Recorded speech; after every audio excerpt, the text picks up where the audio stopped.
Baca. Ngopi sambil ngobrol pajak. Assalamualaikum warahmatullahi wabarakatuh. Salam sejahtera bagi kita semua. Om Swastiastu, Namo Buddhaya, dan salam kebajikan. Hari ini kembali lagi bersama saya Lukitika Fitriani dalam acara Pijak. Ngopi sambil ngobrol pajak. Di acara Pijak kali ini saya akan membahas materi mengenai wajib pajak UMKM. Ditemani oleh narasumber baru. Tapi sebelum saya memperkenalkan narasumber baru kita ini, kita copot masker dulu aja ya, karena kita sudah mematuhi protokol kesehatan. Ya.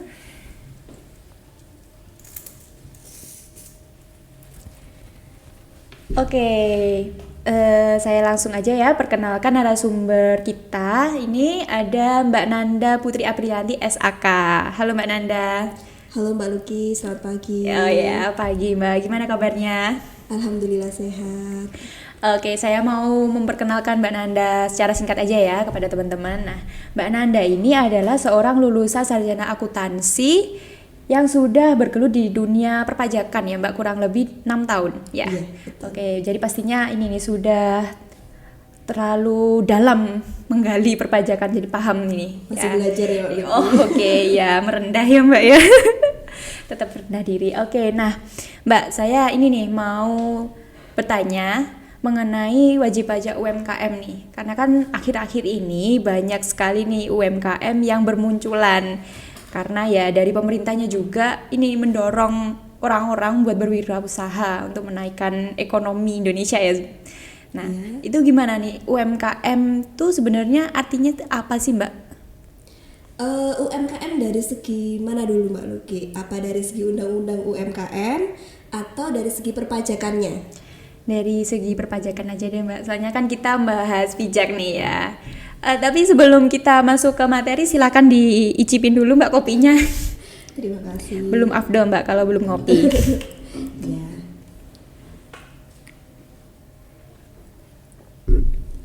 Oke, gimana Mbak tadi? Dari segi pajak. Kalau dari segi pajak berarti saya ke aturannya dulu ya Mbak Luki. Aturannya adalah Peraturan Pemerintah Nomor 23 PP 23 yang menggantikan PP 46 tahun 2013. Jadi aturan ini PP 23 ini tepatnya 1 Juli 2018 berlakunya. Nah, kalau di aturan ini UMKM adalah mereka yang omsetnya atau peredaran usahanya itu tidak melebihi 4,8 miliar dalam 1 tahun pajak. Oke, jadi yang berhak itu yang memanfaatkan hanya yang omsetnya di bawah 4,8 aja ya? Iya, di bawah 4,8 miliar. Tapi tidak semuanya ya Mbak Luki ya. Jadi tidak hanya yang omsetnya di bawah 4,8 miliar harus menggunakan PP 23. Ada pengecualiannya. Yaitu yang pertama, orang pribadi yang melakukan pekerjaan bebas. Contohnya konsultan, notaris, dokter, itu harus menggunakan tarif umum. Terus yang kedua, ada penghasilan yang diterima atau diperoleh terutang di luar negeri. Oke. Ada lagi penghasilan yang dikenakan pajak final dengan ketentuan tersendiri. Contohnya konstruksi, kan dia ada di ketentuan PPh 4 ayat 2. Terus yang terakhir itu penghasilan yang bukan objek pajak tentunya. Ini yang tidak termasuk penghasilan di PP 23. Oke, terus itu kan tadi ya pastinya kalau ada peraturan yang menyebutkan omsetnya di bawah 4,8. Ya. Pastinya tarifnya kan lebih rendah tuh ya Mbak dari PPh umum yang lainnya itu. Nah, itu tarifnya berapa Mbak? Tarifnya ada perubahan sih dari PP 46 ya di tahun 2013 lalu. Jadi entah ini kebetulan ataukah memang direncanakan, dari nomor peraturannya PP 46 menjadi PP 23 itu kan turun setengahnya ya. Oke. Nah, ini tarifnya juga sama Mbak Luki. Jadi yang dulunya itu 1% menjadi 0,5%. Oh, ada filosofinya sendiri ya Mbak ya kalau gitu. Mungkin seperti itu. Apakah ini kebetulan atau sudah direncanakan? Dan cara ngitungnya juga simple. Jadi karena ini khusus UMKM, jadi cukup tarif dikalikan omsetnya per bulan. Oke, jadi sama aja ya Mbak dengan tarif PPh umum itu. tiap bulan juga harus nyetorin. Iya, tapi kalau PPh umum kan tarif dikali laba dulu, dihitung dulu di akhir tahun, baru menentukan angsurannya berapa, kan seperti itu. Nah kalau ini beda-beda, kalau yang tarif PP23 ini lihat omsetnya per bulan. Langsung gitu aja ya Mbak, Iya. omsetnya ketahuan di akhir bulan berapa, terus langsung dipotong 0,5%. Iya. Itu batasnya sampai tanggal ini ya Mbak, 10 ya? Sama aja ya? Tanggal 15. Oh, tanggal kalau store 15 ya. sendiri. Iya. Oke, terus itu tadi kan tarif ya Mbak ya, membahas mengenai tarif. Selanjutnya yang dibahas di PP23 apa aja Mbak? Terkait jangka waktu, Mbak Luki. Jadi kalau di PP23 ini nggak selamanya yang omsetnya di bawah 4,8 itu boleh menggunakan PP23. Jadi ada jangka waktunya. Orang pribadi itu 7 tahun, CV atau CV koperasi itu 4 tahun, PT itu 3 tahun. Karena kalau PT kan sudah besar ya, sudah berbadan hukum, jadi kan dianggap sudah bisalah secepatnya menggunakan pembukuan menghitung pajaknya dari laba. Oh, itu sebenarnya ada maksud khusus nggak sih Mbak? Ada jangka waktu yang berbeda tadi? Kalau maksud khusus ini untuk kesiapan ya Mbak Luki ya. Jadi kan nanti pada akhirnya semua itu menggunakan tarif umum. Jadi menghitung pajaknya itu dari laba. Cuman kan kalau UMKM terus tiba-tiba langsung menyelenggarakan pembukuan, langsung menghitung dari tarif umum. Kesulitan dia pasti. Gitu. Jadi harus ada waktu dulu, dikasih jangka waktu 4 tahun ini buat belajar lah gimana sih menyelenggarakan pembukuan yang baik. Untuk menyiapkan ya Mbak ya. Iya.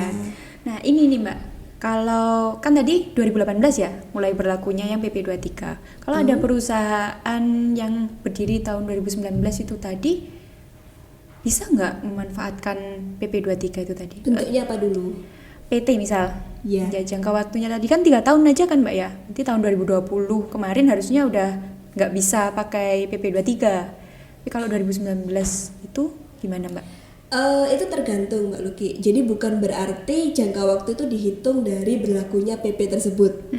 Jadi harus lihat dulu berdirinya PT itu kapan. Kalau memang berdirinya itu sebelum tahun 2018, berarti yang hitungnya sejak berlakunya PP23 18, 19, 20. Memang 2020 terakhir. Oke, nah tadi tarif, waktu, terus ada lagi nggak Mbak yang diatur di PP23? Boleh milih ya kalau di PP23 ini. Kalau di PP46 kan wajib, jadi harus menggunakan PP46. Tapi kalau PP23 ini misalkan si wajib pajak mau menggunakan tarif umum ya nggak apa-apa. Jadi boleh milih mau menggunakan tarif umum apa mau menggunakan PP23. Nggak ada paksaan ya pakai tarif 0,5% Iya. tadi. Ya enaknya wajib pajak aja kayak gimana. Betul. Nah, terus ini Mbak, saya mau tanya lagi nih sesuatu yang agak mengganjal sama saya. Kemarin kan sama Mbak Dewi itu jelasin HPP tuh. Nah, di dalamnya yang terbaru ya. Di dalamnya tuh katanya ada ini UMKM ada batasan PTKP-nya kalau nggak salah ya. 500 juta. Oke, iya. Nah, itu gimana? Ada hubungannya nggak dengan PP23 ini? Kalau di UU terbaru, pemerintah menetapkan PTKP 500 juta. Jadi orang pribadi ya, khusus orang pribadi UMKM yang omsetnya tidak lebih dari 500 juta itu tidak bayar pajak. Tapi kalau sudah di atas 500 juta ya harus menerapkan 0,5% dari omset tadi Mbak Luki. Jadi istilahnya dikurangi dulu dengan 500 juta, baru sisanya disetori 0,5%. Oke, jadi kalau misal nih dalam 1 tahun saya penghasilannya 600 juta. Mulai tahun depan ya itu kalau nggak salah. Iya, Mbak? berlakunya mulai Januari 2022. Oke, jadi misal Januari 2022 sampai Oktober 2022 itu saya ini cuman 500 juta omsetnya. Betul. November Desember misal ada 100 juta gitu ya. 100 juta di November Desember itu yang wajib disetorin ya Mbak? Iya, jadi dikurangi dulu dengan 500. Kalau totalnya kan 600 nih. Nah, dikurangi dulu dengan 500, baru yang sisanya ini yang disetori 0,5%. Oke, I see, paham Mbak. Lebih murah ya? Iya, lebih ini kayaknya lebih mendorong pertumbuhan UMKM juga ya Mbak ya? Iya, betul. Jadi perhitungannya juga simple dan tarifnya juga ada fasilitas itu tadi. Oke, Mbak Nanda silakan diminum lagi kopinya Mbak. Kayaknya agak capek nih jelasin panjang lebar. Saya juga. Mbak Nanda, tadi kan pertanyaan saya udah terjawab semua nih. Tinggal pendapat Mbak Nanda mengenai UMKM PP23 ini sebenarnya menguntungkan atau malah bagaimana menurut Mbak Nanda? Kalau menurut saya pribadi, dari segi perhitungan dia lebih simpel, tarif juga lebih murah. Ini mendorong wajib pajak UMKM sih untuk lebih patuh menjalankan kewajiban perpajakannya. Jadi diharapkan ke depannya ya meningkatkan kepatuhan wajib pajak, terutama UMKM. Peraturan ini sebenarnya bukan peraturan yang baru ya Mbak Luki ya, karena berlakunya kan sudah sejak 2018. Pasti semua UMKM, masyarakat pada umumnya juga sudah tahu tentang peraturan ini. Tapi bisa jadi ini jadi wawasan yang baru buat mereka, masyarakat yang belum tahu, bisa juga jadi pengingat buat mereka. Jadi mungkin setelah lihat YouTube kita, mereka yang awalnya, oh saya pakai PP23 nih, jadi ingat, oh iya jangka waktunya kan nggak selamanya, jadi kan saya harus tetap menyelenggarakan atau menyiapkan untuk pembukuan gitu Mbak. Jadi bukan harus yang terbaru, tapi juga bisa sebagai pengingat. Itu sih Reminder ya Mbak ya. Iya. Oke Mbak Nanda, itu tadi sudah di segmen akhir ya. Terima kasih sudah mau meluangkan waktu untuk berbagi ilmu dan wawasan dan juga reminding buat temen-temen ya, kalau jangka waktunya itu nggak selamanya. Itu tadi. Sama-sama Mbak Luki, soalnya kalau ilmu nggak dibagi itu kan seperti bunga yang nggak disiram ya, nanti layu. Iya. Filosofinya Mbak Nanda ini sangat. Oke ya Mbak Nanda, tadi ya sekali lagi terima kasih. Saya juga mohon maaf kalau pertanyaan saya agak membingungkan atau bagaimana. Oke teman-teman, terima kasih telah menyaksikan video kali ini. Jangan lupa like, komen, dan subscribe akun Cipta Sarana Cendekia. Dan jangan lupa nih follow akun Instagram kami di @ciptasaranacendekia. Saya Lukitika Fitriani, pamit undur diri. Wassalamualaikum warahmatullahi wabarakatuh. Pijak, ngopi sambil ngobrol pajak.